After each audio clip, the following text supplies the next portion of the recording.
Bill Gates পৃথিবীর সবথেকে ধনী ব্যক্তি। তাকে একবার এক সাংবাদিক প্রশ্ন করেছিলেন যে আপনার কি মনে হয় এই পৃথিবীতে আপনার থেকেও ধনী কোনো ব্যক্তি আছে? তখন বিল গেটস একটু ভেবে উত্তর দিয়েছিলেন যে হ্যাঁ, একজন আছে, এবং আমি আজীবন চেষ্টা করলেও তার থেকে ধনী হতে পারবো না।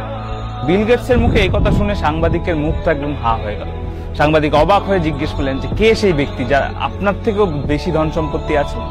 তখন বিল গেটস একটা গল্প শোনায় সাংবাদিককে।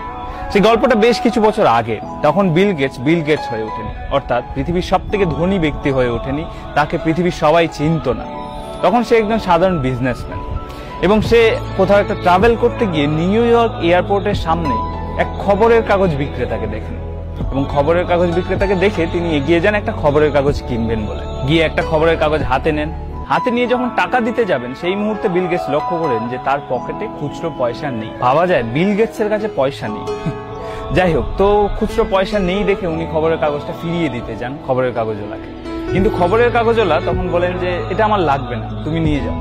বলছে না না, আমার কাছে পয়সা নেই। বললো ঠিক আছে, পয়সা লাগবে না, এটা আমার তরফ থেকে তোমার গিফট, তুমি নিয়ে। তো বিল গেটস প্রথমে রাজি না হলেও পরে ওই খবরের কাগজটা নিয়ে নেয়, এবং উনি ওনার ফ্লাইট ধরার জন্য এয়ারপোর্টে ঢুকে যায়। তার বেশ কিছু বছর পর কোইন্সিডেন্টলি আরো একবার নিউ ইয়র্ক এয়ারপোর্টের সামনে বিল গেটস ওই খবরের কাগজ বিক্রেতাকে দেখতে পায়, এবং দেখতে পেয়ে এগিয়ে যায় আরো একটা খবরের কাগজ কিনবে বলে। কিন্তু এবারও খবরের কাগজটা হাতে নিয়ে কোইন্সিডেন্টলি হাত দিয়ে দেখে পকেটে এনাফ পয়সা নেই।